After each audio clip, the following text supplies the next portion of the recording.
began birding in 2011. Prior to that, I knew nothing about birds, but I was tasked with creating these bird cards of Antigua and Barbuda.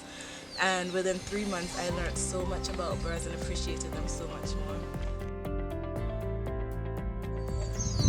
3 glass quits, 4 Zenina doves, 2 white crowned pigeons.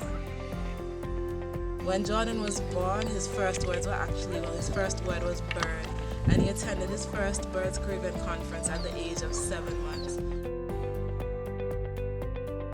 He's an avid birder, I think even more than me, and I really want to thank BirdsCaribbean for all the training that you've given to me and that I've been able to pass on to my son.